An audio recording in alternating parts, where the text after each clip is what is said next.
Hi hello welcome to coffees and movies. ఇవాళ మన coffees and మూవీస్లో స్పెషల్ గెస్ట్ ప్రవీణ్ గారు. మరి ప్రవీణ్ గారు అంటే తెలియని వాళ్ళు ఎవరు ఉండదండి. ఎందుకంటే కొత్త బంగారు లోకం నుంచి నిన్నటి ఆ మూవీ వరకు ప్రతి ఒక్కళ్ళు ప్రవీణ్ అంటే ఇట్టే గుర్తుపట్టేస్తారు. మరి ఇంకెందుకు ఆలస్యం, ఇవాళ మన కాఫీస్ అండ్ మూవీస్ని ప్రవీణ్తో స్టార్ట్ చేసేద్దామా? Hello Praveen, how are you? నేను చాలా బాగున్నాను. ముందుగా welcome to coffees and movies. Filmy round కంటే ముందు అసలు మీ చైల్డ్హుడ్ ఎలా ఉండేది? ఇలాగే గోదావరి యాసతో అప్పుడు కూడా అందరిని ఆట పట్టించేవాళ్ళ? ఒరిజినల్ ఉంది లోపల. ఆ బాడీ లాంగ్వేజ్ అంటే కొంచెం మా సైడ్ ఎక్కువ ఎడగారు ఉంటుంది, మీకు తెలుసు. మీకు బాగా కాదండి. సో జనాలందరూ అలాగే ఉంటారు. సో అది కాక మనకు యాడెడ్ ఫ్లేవర్ ఏంటంటే సినిమాలు చిన్నప్పటి నుంచి బాగా పిచ్చి. అంటే అది పర్టికులర్ ఏ టైంలో తగిలిందని తెలియదు కానీ నేను టికెట్ కొనుక్కుని థియేటర్కి వెళ్ళటం మొదలు పెట్టినప్పటి నుంచి చూస్తున్నారు. ప్రతిరోజు సినిమా చేసిన వరుసగా 3-4 నెలలు ప్రతిరోజు సినిమా చూసిన సందర్భాలు కూడా ఉన్నాయి. సో అక్కడ నుంచి స్టార్ట్ అనిపించి. అసలు ఎలా అంటే చిన్నప్పుడు ఎక్కడ చదువుకున్నారు? ఏ ఊరు మంది? మాది తూర్పుగోదావరి జిల్లా అంతర్వేది. అక్కడే చదువుకున్నా, పక్క ఊర్లో. అంతర్వేది అంటే పక్క ఊర్లోనే చదువుకున్నా. కాలేజ్ అంతా మల్కీపురం అని, మా సినిమాల సెంటర్ అది. అంటే దానికి దగ్గరగా చూసుకున్నారా కాలేజ్ ని కూడా? అలా అని కదా, ఆ ఊరే రావాలి. చుట్టుపక్కల ఒక 30-40 ఊర్లో ఆ ఊరు వచ్చి చదువుకోవాలి. అది హబ్ అనమాట. సో అక్కడ ఇంటర్మీడియట్ డిగ్రీ చదివి ఆ టైంలో అసలు ఎక్కువ సినిమా థియేటర్లో ఉండి చిన్నప్పటి నుంచే సినిమాల్లోకి రావాలనిపించి ఉండేదా, లేకపోతే సినిమా పిచ్చి ఎలా పడిందని ఒక కథ చెప్పాలి మీకు? చెప్పండి. అంటే చాలా ఇంటర్వ్యూస్లో చెప్పాను. అది చిన్నప్పుడు ఉదయం అని ఒక పేపర్ వచ్చేదండి, దాసనారాయణరావు గారిది. అది ఉదయం అని ఒక పేపర్, న్యూస్ పేపర్. అందులో పేపర్లా తిప్పితే వెనకాలంతా సినిమా పేజ్ అనమాట. సో నేను ఫస్ట్ పేపర్ వచ్చినట్టు ఇలా తిరిగేసి ఆ సినిమాల పేజ్ అంతా చూసుకుని, అప్పుడు ఆ టైంలో మహర్షి అని ఒక సినిమా వచ్చింది, వంశీ గారిది, డైరెక్టర్ వంశీ గారిది. వంశీ అని ఒక లోగో అలా ఉండి వంశీ మహర్షి అని ఉంటే సినిమా పేరే వంశీ మహర్షి ఏమో అనుకునేవాడిని నేను. అందులో ఆ సినిమాకి సంబంధించిన ఒక పోస్టర్ బాగా ఆకట్టుకుంది. ఏంటి, ఒక రిషికొండ ఇలా కర్వ్ ఉంటుంది కదా, రిషికొండ వైజాగ్ బీచ్లో ఒక భానుప్రియ సిస్టర్ శాంతిప్రియ హీరోయిన్, అందులో ఒక భరతనాట్యం సంబంధించిన కాస్ట్యూమ్ వేసుకుని ఇలా ఉంటారు ఆవిడ ఆ కర్వ్లో. ఎందుకు ఆ పోస్టర్ విపరీతంగా ఆకట్టుకుంది. అప్పటి నుంచి ప్రతిదీ కూలంకషంగా చూడడం అనేది అలవాటైంది. అక్కడ నుంచి ఒక 2-3 సంవత్సరాల తర్వాత మన టికెట్ కొనుక్కుని థియేటర్కి వెళ్ళి వయసు వచ్చింది, 8-9 సంవత్సరాలు. ఇంకా అక్కడ నుంచి సినిమా మీద ఇంట్రెస్ట్గా సినిమా వార్తలను చదవటం, సినిమాని చూడడం అనేది అక్కడ నుంచి స్టార్ట్ అయింది. సో నా ఇన్స్పిరేషన్ అంతా వంశీ గారు అన్నమాట. ఓకే. ఫస్ట్ కొత్త బంగారు లోకం మూవీ, ఫస్ట్ కొత్త బంగారు అసలు ఆఫర్ ఎలా వచ్చింది? ఆఫర్ యాక్చువల్లీ అంటే నేను ట్రై చేసి సినిమాలో ఇంక మన వల్ల అవ్వట్లేదు, ఒక 3-4 ఇయర్స్ ట్రై చేసి వెళ్ళిపోయిన తర్వాత ఊర్లోనే ఉండేవాడిని. అక్కడ ఒక షూటింగ్, ఒక ఊర్లోని సినిమా షూటింగ్లో సునీల్ కలిసాడు. ఓకే. 2-3 రోజులు వరుసగా వెళ్ళడంలో ఇంక పేరు పెట్టి గుర్తుపెట్టి పలకరించడం అలా అలవాటు అయిపోయిన తర్వాత ఎందుకు బాగా క్లోజ్ ఫ్రెండ్స్ అయిపోయాం, బాగా దగ్గరగా. ఫ్యామిలీ, తన ఫ్యామిలీ తోటి మా ఇంటికి వచ్చి అంతర్వేదిలో, మా ఊరు లక్ష్మీనరసింహస్వామి పుణ్యక్షేత్రం అనమాట. సో ఆ గుడికి వెళ్ళడం, ఇంటికి రావడం, భోజనం చేయడం, అలా ఎందుకు బాగా క్లోజ్ ఫ్రెండ్స్ అయిపోయాం. సో తను ఎప్పుడైనా సరే ఈస్ట్ వెస్ట్లో ఎక్కడైనా షూటింగ్ ఉంటే నాకు ఫోన్ చేశారు, పలానా రోజు నుంచి అప్పటి వరకు పలానా చోట ఉంటాను అనేది చెప్పడం జరిగింది. అలా ఒకసారి పరుగు సినిమా షూటింగ్ వచ్చాడు రాజమండ్రి పక్కన ఒక విలేజ్లో. తను ఫోన్ చేయడం, నేను వెళ్ళడం అన్నీ జరిగినాయి. అక్కడ దిల్ రాజు గారు చూశారు. అప్పటికి కొత్త బంగారు లోకం అనే సినిమా కొత్త వాళ్ళతో చేస్తున్నారు దిల్ రాజు గారు, పేపర్ అనౌన్స్మెంట్ వచ్చింది అంతే. చూసాడు ఆయన, ఒక 2-3 అవర్స్ అబ్జర్వ్ చేసి, నీకు సినిమాలు ఇంట్రెస్ట్ అంటే, ఇంట్రెస్ట్ సార్ చిన్నప్పటి నుంచి చూసేవాడిని, ఎక్కువ యాక్ట్ చేయాలని ఇంట్రెస్ట్, 2-3 ఇయర్స్ ట్రై చేసి వచ్చానంటే అన్నాడు. సరైన సోర్స్ దొరకలేదు సార్, ఎందుకో. ఓకే చేస్తావు అప్పుడు అండి, ఎందుకు చేయండి సార్ అంటే, అన్ని సునీల్ అనే వీడికి బాగా ఇంట్రెస్ట్, నువ్వు అన్నావు అంటే వెంటనే పెట్టి చదువుకుని వచ్చేస్తారు. అదే లేదు, కొత్త బంగారు లోకం అనౌన్స్ చేశాను కదా, అందులో అంత కొత్త వాళ్ళతో వెళ్తాను, ఒక క్యారెక్టర్ ఉంది దానికి నువ్వు బాగుంటావు, నేను చెప్తాను, 20 days తర్వాత కాల్ చేస్తానండి. 20-30 ఒక 1 month తర్వాత కాల్ వచ్చింది సునీల్ దగ్గర నుంచి, రాజుగారు రమ్మన్నారు, బయలుదేరాను.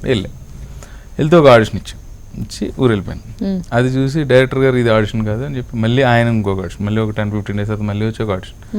అది చోటగా నాయుడు గారు చూసి, లేదు ఈ అబ్బాయి వాళ్ళ ఏజ్ గ్రూప్ లాగా ఉన్నాడు, కొంచెం ఏజ్ ఎక్కువైనా కనపట్టలేదు, సో వీడు కొంచెం గడ్డం అది పెంచి మళ్ళీ ఆడిషన్. అలా కొత్త బంగారు లోకం చేయటం, అది హిట్ అవటం. ఆ సినిమా నుంచి ఇప్పటి వరకు ఒక 90 సినిమాలు అవటం. ఓకే. కొత్త బంగారు లోకం మూవీ సూపర్ హిట్. ఆ మూవీ కంటే ముందు అసలు పేరెంట్స్ ఒపీనియన్ ఎలా ఉండేది? మీరు మూవీలోకి వెళ్తున్నానంటే అసలు చెప్పలేదు. నేను ట్రై చేసే రోజుల్లో కూడా చెప్పలేదు. చిన్న ఏదో జాబ్ చేసుకుంటూ, నేను బీకామ్ చదివి ఇక్కడ ఎంకామ్ చదివాను మహబూబ్ కాలేజ్. ఓకే. అది చేస్తూ చిన్న అకౌంట్స్కి సంబంధించిన అకౌంటెంట్ దగ్గర, ఆడిటర్ దగ్గర అకౌంట్స్ నేర్చుకుంటూ ఈ ట్రై చేసేవాడిని అనమాట. తెలియదు ఇంట్లో తెలిస్తే బెంగ పెట్టేసుకుంటారు. సినిమాలో చాలా మంది అంటారు కదా, ఇంట్లో చెప్పకుండా మద్రాసు రైలు ఎక్కేసాను. మద్రాసు వెళ్ళేటంటే సినిమాలో ట్రై చేస్తున్నాను, వాళ్ళ ఇంట్లో తెలుసు. మా ఇంట్లో తెలిసిన రిస్క్ ట్రై చేస్తున్నాను. ఇంకా ఆఫర్ సంగతి సరే ఎలా ఉంచండి. సరే తర్వాత ఈ ఆఫర్ రావటం, ఆఫర్ వచ్చిన తర్వాత మామూలుగా ఏదో పని మీద వెళ్తున్నాను, హైదరాబాద్ వెళ్ళి చేసి ఒక 2-3 రోజులు పని చేసిన తర్వాత ఇలా ఇచ్చారు రాజు గారు, దిల్రాజు గారు ఇలా ఇచ్చారు, సో యాక్ట్ చేశాను. ఓకే, అప్పుడు ఆటోమేటిక్గా ఓకే అనుకున్నాను దిల్రాజు గారు కాబట్టి. తర్వాత సినిమా హిట్ అయింది, ఆటోమేటిక్గా సినిమాలు వస్తుంది, కొంచెం మనం బిజీ అయ్యాం, ఆటోమేటిక్గా హ్యాపీగా ఉంటారు. ఓకే, కొత్త బంగారు లోకంలో మా కోసం అక్కడ అందుట్లో నిజంగా ప్రతి దాంట్లో చెల్లి అని పిలవడం అంతసేపు తిరిగి ఆ డైలాగ్స్ ఏమన్నా మా కోసం? అదే అమ్మాయి అన్నయ్య అన్న తర్వాత ఇటు బస్సులో ఫ్రస్ట్రేట్ అవుతుంది, పొద్దు నుంచి సాయంత్రం దాకా ఐ లవ్ యూ అంటే అన్నయ్య అంటదా, అసలు ఏమనుకుంటుంది ఇది కొండ చీపుర్లో అమ్ముకునే దానిలో ఎదవాటం ఇది. ఆ టైంకి ఏదో చేసిన, యాక్చువల్లీ అది లేదు, అలా అమ్మాయి అన్నయ్య అనేసిందన్న ఫ్రస్ట్రేషన్ ఒకటి ఉంటుంది అప్పటికి. ఆ డైలాగ్ నేను ఎలా యాడ్ చేస్తాను సార్ అంటే, పర్లేదు రాజమండ్రిలో జరిగే కదా నీ స్లాంగ్ యాజ్ ఇట్ ఈజ్ వాడే అన్నారు, వాడి. చాలా తక్కువ టైంలో ఎక్కువగా ఎలివేట్ అయ్యారు మీరు. అంటే కామెడీ ఆ యాస్తో కానివ్వండి, లేకపోతే మీ పంచ్ డైలాగ్స్ కానివ్వండి, టైమింగ్ కానివ్వండి. సక్సెస్ ఎప్పుడు హ్యాపీనెస్ ఇస్తుంది అండి. నెక్స్ట్ స్టెప్ ఎలా తీసుకోవాలనుకున్నారు? ఎలా వస్తే అలా తీసుకుంటాను, దాని గురించి ఎక్కువ ఆలోచించేసి అలా వచ్చింది పని చేసుకెళ్ళిపోవటం అండి. ఎక్కువ రిజల్ట్ గురించి నేను ఆలోచించు. అంటే ప్రతి సినిమా ఒకటే ఎఫర్ట్ పెట్టి చేస్తాం కదా, కొన్ని సినిమాలు ఆడచ్చు, కొన్ని సినిమాలు ఆడకపోవచ్చు. సో దట్ నేను అది పెద్ద చేసుకెళ్ళిపోవడం. సక్సెస్ వస్తే సినిమాలు పెరుగుతాయి, పేరు పెరుగుతుంది, వచ్చే డబ్బులు పెరుగుతాయి ఆయన్ని. Okay, next movie Premam release అవుతుంది. మలయాళంలో సూపర్ డూపర్ హిట్ అయిన సినిమా నాగ చైతన్యతో రీమేక్ చేస్తున్నారు. ఓకే, సో అది కొంచెం ఎక్కువ లెంగ్ది ఆఫ్టర్ సో దానికోసం. ఓకే, కొత్త బంగారు లోకం నుంచి ఆ మూవీ వరకు ఎంతో పెద్ద హీరోలతో యాక్ట్ చేశారు, ఎంతో మందితో ఫ్రెండ్గా డిఫరెంట్ క్యారెక్టర్స్లో కనిపించారు. ఎలా అనిపిస్తుంది అసలు? అంటే మీకంటూ ఇష్టమైన క్యారెక్టర్స్ ఇంకేమైనా మిగిలి ఉన్నాయా అనిపిస్తుందా? ఇష్టమైంది అంటే ఫుల్ లెంగ్త్ విలన్ చేయాలని ఉందండి నాకు. విలన్కి ఎక్కువ పెర్ఫార్మెన్స్ స్కోప్ ఉంటుంది నా ఫీలింగ్. ఇక్కడ విలన్కి ఎక్కువ చాలా రసాలు ఒలికించేయచ్చు నా ఫీలింగ్. సో విలన్ చేయాలని ఉంది.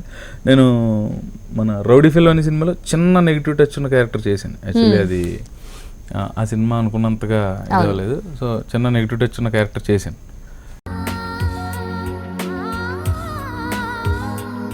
ఇప్పటిదాకా మీరు చేసిన క్యారెక్టర్లో మీకు బాగా నచ్చిన క్యారెక్టర్ ఏది? నాకు బాగా నచ్చిన క్యారెక్టర్ ఆల్వేస్ నీకు ఇష్టమైన సినిమా ఏంటంటే కొత్త బంగారు లోకమే చెప్తాను. అలా అని కాదు, అంటే ఎందుకో దాని మీద అలా ఉండిపోయింది. సో తర్వాత నాకు మిరపకాయలో క్యారెక్టర్ కానీ ఎక్కువ నా కెరీర్ టర్న్ తీసుకుంటే ప్రేమ కథా చిత్రం. ప్రేమ కథా చిత్రం ఎందుకు ఇష్టం అంటే, యాక్చువల్లీ నన్ను ఫుల్ లెంత్ కామెడీకి వాడలేదు, కానీ ఒకసారి కృష్ణవంశీ గారు పిలిచారు. 2.5 గంటలో ఒక కమెడియన్ తెర మీద కనిపిస్తే అంత అంత అంత భరించలేరు ప్రేక్షకులు. కానీ ఒక ఫ్రేమ్లో కూడా ఎగిటి పుట్టకుండా నీట్గా నువ్వు బిహేవ్ చేసినట్టు యాక్ట్ చేసావు, వెరీ గుడ్ అన్న. కృష్ణవంశీ గారు లాంటి డైరెక్టర్. అంటే ప్రేమ కథా చిత్రం ఏ మలుపైనా నా క్యారెక్టర్ ద్వారానే వెళ్తాను. అవును. సో ఎక్కువ మాట్లాడేది నేనే, ఎక్కువ వాళ్ళిద్దరి మధ్యలో సెటప్ చేసేది, వీళ్ళిద్దరి మధ్యలో సెటప్ చేసి వెళ్ళు వాడితో మాట్లాడనేది, మళ్ళీ హీరో దగ్గరికి వచ్చి వెళ్ళు అమ్మాయితో మాట్లాడి ఫీల్ అవుతుంది, ఎంత బోల్డ్ ఉంది మధ్యలో సప్తగిరిని మేనేజ్ చేసేది అంతా. సో అంత బాధ్యత నీ మీద పెట్టినప్పుడు నువ్వు అది సహజంగా ప్రవర్తించినట్టే ఉంది, యాక్ట్ చేసినట్టు లేదు. అది నాకు ఇష్టమైన కాంప్లిమెంట్. సో ఆయన కాంప్లిమెంట్ ఇచ్చిన తర్వాత ఆ సినిమా మీద ఇష్టం ఇంకా పెరిగింది నాకు. దాని తర్వాత చేసిన సినిమాలో నాకు రౌడీ ఫెలో ఇష్టం బాగా, కార్తికేయలో క్యారెక్టర్ ఇష్టం, చాలా ఉన్నాయి. చేసిన ప్రతిదీ మనకి ఇష్టమే కదా. ఇప్పటిదాకా ఎంతో మంది హీరోలతో చేశారు, ఇంకా ఏ హీరోతోనైనా పర్టికులర్ గా ఒక క్యారెక్టర్ లో చేయాలి అని? చిరంజీవి గారు. నేను నా కొత్త బంగాళం 2008 అండ్ 2007లో లాస్ట్ మూవీ చేసి 2008లో పాలిటిక్స్ లోకి ఎంటర్. సో ఇప్పుడు వరకు ఆయన సినిమా చేయలేదు 8-9 years లో. సో మళ్ళీ కొత్తగా సినిమా చేస్తున్నారు, ఆయనతో చేయాలి నాకు. ఓకే, అంటే మేము ఉందనుకోవచ్చా లేదనుకోవచ్చా? అందులో ఏమో ఇంకా తెలియదు నాకు కూడా. మీరు కూడా వెయిటింగ్. మీరు ఉందని చెప్తే నేను హ్యాపీ ఫీల్ అవుతాను. మూవీస్ పరంగా చూసుకుంటే చాలా హ్యాపీగా సక్సెస్ఫుల్ జర్నీ చేస్తున్నారు. పర్సనల్ లైఫ్లోకి వస్తే అసలు ఎంజాయ్మెంట్, కాలేజ్ ఎంజాయ్మెంట్ ఎలా ఉండేది? నాకు ఎవరైనా ఒక టైం మెషిన్ లాంటి తయారు చేసి నీకు మళ్ళీ ఏ రోజుల్లోకి వెళ్తావు అంటే కాలేజ్ రోజుల్లోకి. అంత బాగా ఎంజాయ్ చేశారనమాట. అల్లరి ఎక్కువ చేసేవాడిని. తెలియదు చూడడానికి సైలెంట్ గా ఉన్నారు కానీ. నేను సైలెంట్ గా ఉన్నానా? అంటే ఎలా ఫ్రెండ్స్ తో ఇప్పటికీ టచ్ లో ఉన్నారా? సేమ్ అదే ఫ్రెండ్స్. ప్రేమ కథ చిత్రంలో మీకు సప్తగిరికి మధ్య చాలా పంచ్ డైలాగ్స్ ఎక్కువగా ఉంటాయి ఆ మూవీలో. మీకు నచ్చిన డైలాగ్? నాకు బాగా ఇష్టం ఏంటంటే, యాక్చువల్గా అందులో ద్రౌపది వస్త్రాపహరణం ఎపిసోడ్ ఉంటుంది. అది డౌట్ ఎందుకని దుర్యోధనుడు దుశ్శాసనుడు అంటే దుర్యోధనుడు రా పిచ్చి బాలకండి అంటాడు. ద్రౌపదిని చూస్తుంటే పిచ్చెక్కిపోతుందిరా ఈ మధ్యన బాడీకి ఆడవాల్సిందే చాలా రోజులైంది, నేను వెళ్ళి ద్రౌపది చీర లాగతా ఉంటాను, నువ్వు చూస్తా ఉండండి. ఆ కాన్వర్సేషన్ ఇష్టం నాకు పర్టికులర్ కాబట్టి. ఓకే, అన్ని మూవీల్లోకి అందరినీ చేయలేం, అందరూ చేయలేరు మూవీస్ అనేది. అలా మీరు ఏమైనా మిస్ అయిన మూవీస్ ఏమైనా ఉన్నాయా? ఇప్పుడు ఈ సినిమా కంటే ఇదే డేట్లు ఇంకో సినిమా అడిగితే చేయలేం కదా, అలా పోయినాయి ఉంటాయి. ప్రతిదానికి బాగా ఫీల్ అవుతాను, ఎందుకంటే సంవత్సరానికి ఒక 120 సినిమాలు చేసి 120లో ఉండాలని అనిపిస్తుంది, ఉండలేం కదా. మా ఏదో 15-16 చేయగలుగుతాం. సో అలాంటివి చాలా ఉన్నాయి, ఒక సినిమాని పర్టికులర్ చెప్పలేను. ఓకే, ఎలాగో కాలేజ్ డేస్ ఎక్కువగా ఎంజాయ్ చేశారన్నారు కాబట్టి ప్రపోజల్స్ లేకపోతే అసలు ఒక్కడి కూడా లేదు. మీకు పోనీ ఎవరైనా? లేదు ఎవరు ఒక్కడి కూడా నేను ఒప్పుకోనండి, నమ్మం కూడా లేదు అసలు. అసలు మీకు క్రష్ అనే వాళ్ళే లేరా? క్రష్ అంటే ఎవరైనా చూసినప్పుడు ఎలా ఉంటుంది అనుకునే వాళ్ళేమో కానీ కూడా పట్టడం, లవ్ లెటర్లో సినిమాలకి వెళ్ళటం అది అసలు లేదు అసలు. ఒక్కడి కూడా అల్లరి ఎక్కువ చేసేవాడికి ఎవరు చూస్తారు? అల్లరి ఎక్కువ చేసే వాళ్ళకి ఎక్కువ మంది ఉంటారండి. అది ఇడియట్ సినిమా వచ్చిన తర్వాత అనిపిస్తుంది కానీ జనరల్ గా అయితే జరగదు. మీరు కమిడియన్ గా ఇంకో కమిడియన్ ని ఎక్కువగా ఇష్టపడే వాళ్ళు ఎవరు?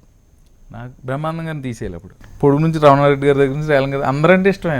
నవ్వించాలని ప్రయత్నించేవాడికి నవ్వించేవాళ్ళు అంటే ఇష్టం కదా ఆటోమేటిక్గా. సో ఎక్కువ ఇష్టపడేది నాకు కొంతమంది అని లేరు, అందరూ ఉన్నారు, ఒక పేరు చెప్తే మిగతా వాళ్ళు బాధపడచ్చు కానీ ఎక్కువ నాకు కృష్ణ భగవాన్ గారు. సునీల్ గారు. సునీల్ ఆల్వేస్ కదా, సునీల్ కదా ఫస్ట్ పరిచయం. సునీల్ వల్లే నేను రాజుగారి పరిచయం చేసి రాజుగారి వాళ్ళ సినిమా వచ్చింది. నాకు పర్సనల్ గా ఇష్టం, మా ఇద్దరిది వేరే. సునీల్ నాకు సొంత అన్నయ్య కంటే ఎక్కువ, ప్రతిదీ అన్నయ్య అడుగుతాను. ఆ మూవీ రియల్లీ వండర్ఫుల్ మూవీ, నిజం చెప్పాలంటే. ఆ మూవీ గురించి మీ మాటలో. నిజంగా నాకు సరైన టైంలో వచ్చిన సరైన ఒక సక్సెస్ఫుల్ మూవీ అండి. ఆ సినిమా రిజల్ట్ అందరికంటే హీరోయిన్ కంటే నేను ఎక్కువ ఎంజాయ్ చేస్తున్నాను. బట్ మా ఊర్లో ఒక అబ్బాయి, నాకు ఫ్రెండ్ ఉన్నాడు, అడిగాడు నువ్వు త్రివిక్రమ్ సినిమా చేసావు ఎప్పుడైనా అన్నాడు. ఇంకా చేయలేదన్న. మరి నువ్వు కమెడియన్ ఎలా అవుతారా అన్నాడు. నేను ఒక నైట్ ఆలోచించాను దాని గురించి. ఏమని ఆలోచించారు? ఇంకా మనం నిజం కమెడియన్ ఎలా అవుతుంది త్రివిక్రమ్ గారి ఆడన్న మాటలు ఎంతవరకు నిజం ఉంది ఇలా అదంతా కూర్చున్నాను. అంటే త్రివిక్రమ్ గారి సినిమా ప్రతి సినిమాకి వెళ్ళి కలిసివ్వండి, చేద్దాం స్వామి టైం వచ్చినప్పుడు అనేవారు. అక్కడ నుంచే పిలుపు వచ్చింది నేను వెళ్ళకముందే. సో ఎగిరి గంతులు వేసి 2-3 పిల్లి మొగ్గలు వేసి వెళ్ళా. సెట్లోకి వెళ్ళినప్పటి నుంచి త్రివిక్రమ్ గారితో పనిచేసిన తర్వాత నటన పరంగా not from my professional side, personal side కూడా కొన్ని పాజిటివిటీస్ పెరిగినాయి అనమాట. పాజిటివిటీ అనేది బాగా డెవలప్ అయింది. ఓకే, మెంటాలిటీలో. అందరినీ నవ్వించే ప్రవీణ్ కి ఎప్పుడైనా కోపం వస్తుందా? కొంచెం ఎక్కువ, కొంచెం ఎక్కువే. చిన్నట్లుగా. ఇప్పటిదాకా మీరు చేసిన హీరోస్ అందరిలో మీకు బాగా నచ్చిన హీరో? ఫ్రెండ్లీగా మొత్తం అందరూ ఇష్టమే. ఫ్రెండ్స్ అంటే చెప్తా, వ్యక్తిగతంగా కొన్ని ఉన్నాయి, వృత్తిపరంగా కొన్ని. మాకు వృత్తిపరంగా ఏముంది, వ్యక్తిగతంగానే చెప్పండి. మొత్తం అందరూ ఇష్టమే అందరూ. వృత్తిపరంగాను? వృత్తిపరంగా చెప్పచ్చు, నాకు రవితేజ గారు ఎక్కువ ఇష్టం. రెగ్యులర్ గా కలిసి సునీల్ గారు, రవితేజ గారు, నాకు ఆయన అంటే ఇష్టం. పర్సనల్ విషయాలు కూడా ఆయనతో ఎక్కువ షేర్ చేసుకుంటాం. ఓకే.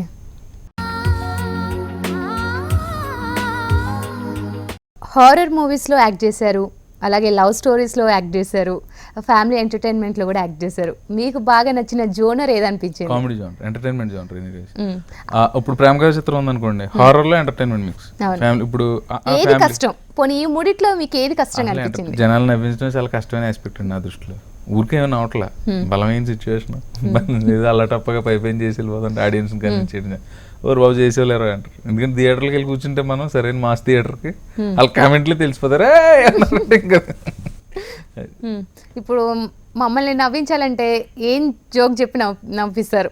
ఇప్పుడు అంటే మొన్న ఎక్కడో చదివాను, నాది కాదు, ఒక 8th క్లాస్ చదివే కుర్రోళ్ళు స్కూల్ అయింది, ఇంటికి వెళ్తున్నారంట. బ్యాగ్ బరువు భుజాలు లాగేస్తున్నాయి. ఈ బ్యాగులు మోయటం, ఇంటికి వెళ్ళిన వెంటనే మళ్ళీ 4 hours 5 hours 10 గంటల దాకా చదివి పడుకోవడం, మళ్ళీ పొద్దున స్కూల్, ఏంటిదంతా చచ్చిపోదాం అనుకున్నారు. ఇద్దరు చచ్చిపోదాం డిసైడ్ అయ్యి కొండసేవరికి వెళ్ళారు. సరిగ్గా దూకుదాం అనే టైంకి రే మళ్ళీ పుడితే మళ్ళీ ఫస్ట్ క్లాస్ నుంచి చదవాలేమో అంటే వద్దు ఇంటికి వెళ్ళిపోదాం. ఆ మూవీ నుంచి ఏదైనా మీకు నచ్చిన డైలాగ్? నాకు నచ్చిందా? ఏమండి అంటే అంటే పాలేరు కదా ఏమండి అంటే ఏంటండి అంటే పైకి వస్తారంటే దానికి వస్తానంటే జీవితంలో నాన్న కష్టాలు పడుతుందంటే ఎందుకు మెట్లు ఎక్కితే సరిపోద్ది కదండి, అది బాగా ఇష్టం. దాని తర్వాత ఎక్స్టెన్షన్ ఉంది కదా, కిందకు వచ్చి ఆ మంగమ్మ రాక్షసి అండి బాగుండి ఏరా అంటే కొట్టిందని అంటే దేనికి కొట్టిందని చెప్తాడు. పైన తలుపు తీసి వెళ్ళండి అంటే నేను బట్టలు మార్చుకోవాలంటే మీ బట్టలు మీరు మార్చుకోవడానికి నన్ను అడగడం ఎందుకు, విచ్చలుగా మార్చుకోండి అంటాడు. దానికి కొట్టదురా అంటాడు కట్ట కింద. మళ్ళీ పైకి వెళ్తే మీరు వెళ్తే అంటది తలుపు మళ్ళీ పడితే రాదు, నేను ఎక్కడ ఉంటాను మీరు మార్చేసుకోండి.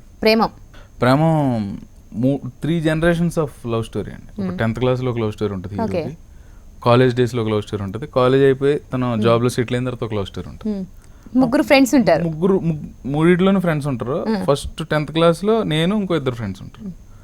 కాలేజ్కి వచ్చేసరి నేను వేరే ఫ్రెండ్, ఫ్రెండ్స్ కంటిన్యూ అవ్వరు కదా అని. యాక్చువల్లీ ప్రేమ ఒరిజినల్లో మలయాళ సినిమాలో 2 ఫ్రెండ్స్ కంటిన్యూ అయ్యారు 3 జనరేషన్. అలా ఎక్కడ జరగదు కదా అని ఇక్కడ మార్చారు.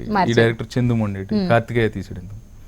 సో కాలేజ్ ఎపిసోడ్లో నేను ఇంకొక అబ్బాయి ఫ్రెండ్స్. 3rd ఎపిసోడ్ సెటిల్ అయిపోయిన తర్వాత శ్రీనివాస్ రెడ్డి చేసాడు పక్కన ఫ్రెండ్. మేమంతా కలిసి ఒక రీయూనియన్ సీన్లో ఉంటాం. ఎలా ఉండబోతుంది మూవీ? నాకు తెలిసి మలయాళంలో సూపర్ డూపర్ హిట్ అండి. మలయాళ సినిమా మన తెలుగులో కూడా చాలా మంది చూసారు. అయినా సరే ఇక్కడ తెలుగు నేటివిటీకి అంటే యాజ్ ఇట్ ఈజ్ అక్కడ నేటివిటీ ప్రాబ్లమ్స్ ఉంటాయి కాబట్టి పరభాష సినిమా ఇక్కడ రీమేక్ చేసినప్పుడు ఏదైతే తెలుగుకి మార్చాలనుకున్నాడో మనకు కొంచెం ఎంటర్టైన్మెంట్ కావాలి, ఎంటర్టైన్మెంట్ డోసేజ్ పెంచి చేసాడు. నా యాజ్ పర్ మై నాలెడ్జ్ ఆ సినిమా పెద్ద హిట్ అవబోతుంది. ప్రేమం ఇంకా ఏమైనా ప్రాజెక్ట్స్ ఉన్నాయా? మన చంద్రశేఖర్ రైలేట్ గారు ఎక్కువ అండి. ఆ ప్రేమ 2 కూడా 40 days వచ్చింది, ప్రేమ ఒక 50 days వచ్చింది. సో 90 days ఇవ్వాలంటే ఒకే బంచ్లో జరగవు కదా. 6 months 6 సినిమాల మీద ఉండిపోయి నేను పక్క సినిమాలు ఏం చేశానంటే ఒక చంద్రశేఖర్ రైలేట్ గారితో ఒకటి చేశాను, మనమంతా అని. మోహన్ లాల్ గారు గౌతమి లీడ్ రోల్స్.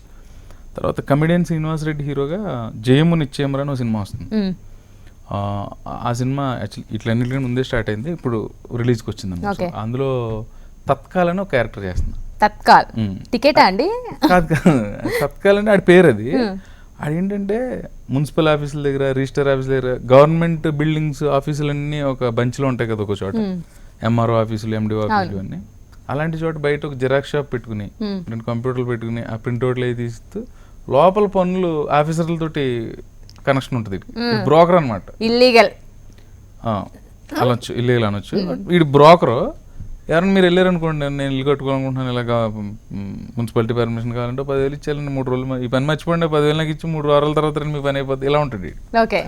కానీ అది క్యారెక్టరైజేషన్ ఏంటంటే ఇప్పుడు మీరు పని అప్ చెప్పారు, మీ గురించి పక్క వెళ్ళి ఆవిడ సూపర్ అండి అలా అండి ఎలా అండి, ఈ లోపు ఈ పక్కన ఎవరో వచ్చి ఇంకొక 10,000 ఎక్స్ట్రా ఇచ్చాడు అనుకోండి, మిమ్మల్ని బ్యాట్ చేస్తుంటాడు వీడు. కథలో కీలకమైన మలుపులకి ఇది కారణం అవుతుంది. సో నిన్న మొన్న డబ్బింగ్ ఫినిష్ చేశాను, బాగా ఎంజాయ్ చేశాను. అంటే నాకు ఖచ్చితంగా కొత్త కమెడియన్ అనే కాదు, అది లిటికెంట్ అనమాట. అందరి మధ్యన పెట్టి ఆడి సంపాదన ఆడిది.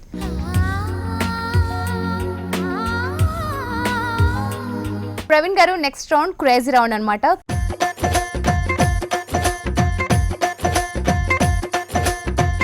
చిన్నప్పుడు మీ ఫ్రెండ్స్తో కలిసి చేసిన ఏదైనా క్రేజీ పని?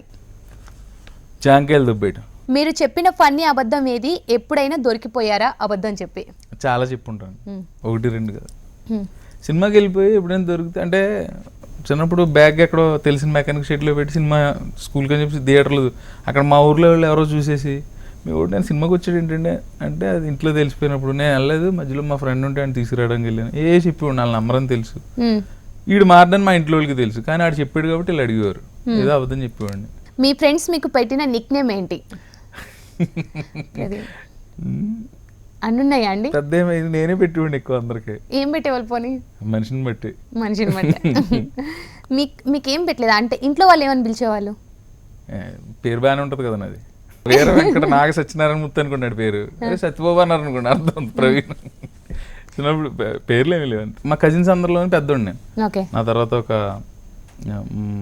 మా బాబాయ్లు కానీ మా అత్తమ్మలు కానీ అందరూ నాకంటే చిన్నవాళ్ళు, ఒక 10-12 మంది. సో పెద్దోడు అనేవారు. ఫ్రెండ్స్ ఎక్కువగా ఏడిపించిన సంఘటనలు మీకు ఒకటి చెప్పనా? 1,00,000 ఉన్నప్పుడు అందులోంచి ఒకటి తీసి చెప్పడం చాలా కష్టం. ఒక 4-5 ఉన్నాయి అనుకోండి, అందులో చెప్పొచ్చు. పోనీ సునీల్ని ఎక్కువగా ఏడిపించారు ఏమైనా? సునీల్ గారిని ఆడు తిరిగేసి ఏడిపించాడు అనుకోండి, మనం ఒక అరగంట కనపడం. రైట్, క్రేజీ రౌండ్ కూడా అయిపోయింది. Next round general knowledge round అనమాట.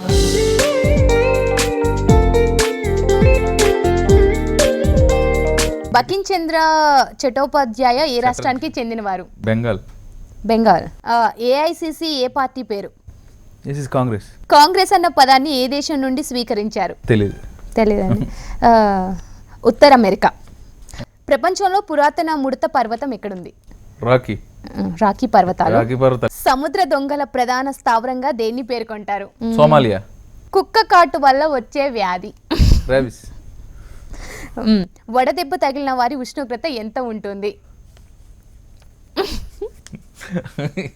ఎంత ఉష్ణోగ్రత ఉంటే వడదెబ్బ తగులుతుందో చెప్పొచ్చు. 45 దాటితే తగులుతుంది. 105 నుంచి 107 మధ్యలో ఉంటుంది మనకి. అది దేశంలోకెల్లా అతిపెద్ద ఓడరేవు ఏది? ముంబై అనుకుంటున్నాను. ఎందుకు? అది మన రవితేజ గారి సినిమా సాంగ్ ఉందనే. డన్. వివేకానందుడు ఎక్కడ జరిగిన ప్రపంచ మతాల సదస్సులో ప్రసంగించాడు? చికాగో. ఓకే. గ్రీనిచ్ భారత ప్రామాణిక కాలాల మధ్య తేడా? తెలియదండి. తెలియదు. 5.5 hours తేడా ఉంటుంది. నెక్స్ట్ రౌండ్ ర్యాపిడ్ రౌండ్ అనమాట.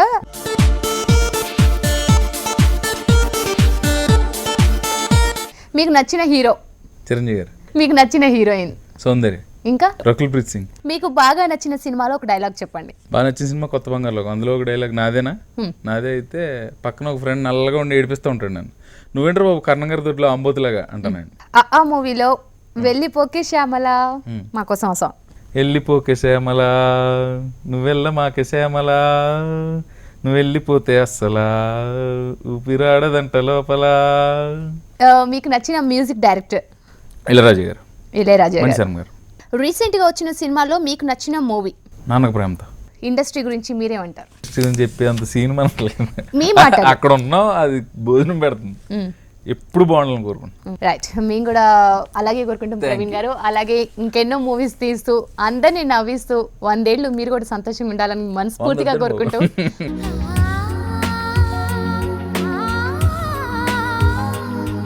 సో గైస్, చూసారు కదా, ఇది ఇవాల్టి కాఫీస్ అండ్ మూవీస్. మరో పర్సనాలిటీతో మళ్ళీ మీ ముందుంటాను. Until then keep watching HM TV. This is Sravanthi signing off. By.